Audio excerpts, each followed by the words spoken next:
Hello, welcome to the queue for a recap of turn 8. And we will move that up to July of 1940 for the next turn. As you can see, US and Russia are creeping up on income. Of course, so is Germany, so who knows.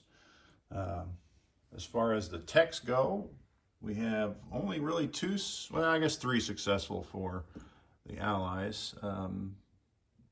The U.S. has fallen off on this turn. And over here for the Axis, well, I guess they only have 2 that are completed, and Russia has yet to complete one. So it is what it is, but we've got one correction on that last UK turn, or Commonwealth turn. We've got the Devil's Brigade from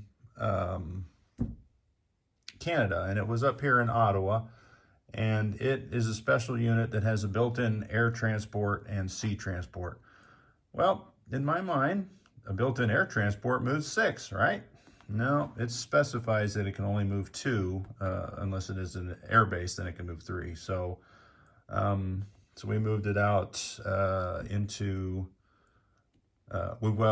we took the naval transport because we have the sea base there, so it could move 3. So we moved it out into Sea Zone 32 with all that. And then from there, since it's on a naval transport, it can move 2. So we can go up there to the British Midlands or down here to Gibraltar, wherever we feel like the most danger is coming. We did have some convoy action. Germany sucked 5 and completed the West Atlantic line. They sucked that one dry, as well as the West Africa line. They got it for 3. So very successful convoy raiding by Germany.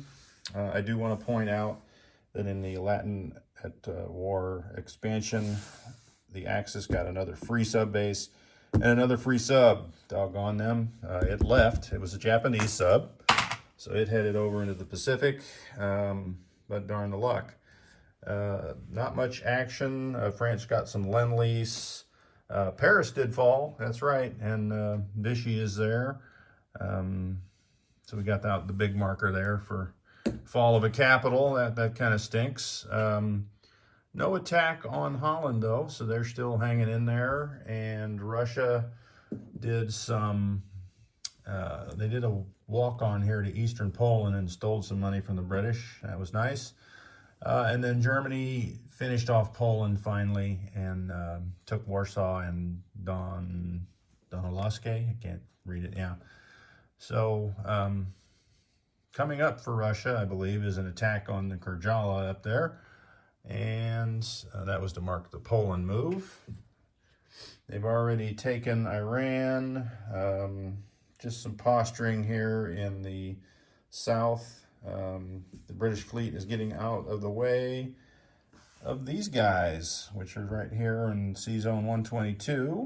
And this card, or task force marker, is in Siam. So, and another sizable fleet in 88. So it's looking pretty grim there for Calcutta. We might have to bring out the nuke on the next recap. We shall see how that goes. Otherwise, not a lot going on. The U.S. did get to move its fleet because they reached 35. They're at 36, so they got to move their ships around a little bit. And Russia is sending some subs back into the Pacific, expecting some confrontation with Japan, which could happen, but it doesn't look like this turn, right? I guess they could send because they have a naval base, but that seems like a silly move to go back, but maybe not. Maybe they're trying to lull the Russians to sleep. Most likely it's Calcutta, though. So that is a recap. I expect more action on the next turn.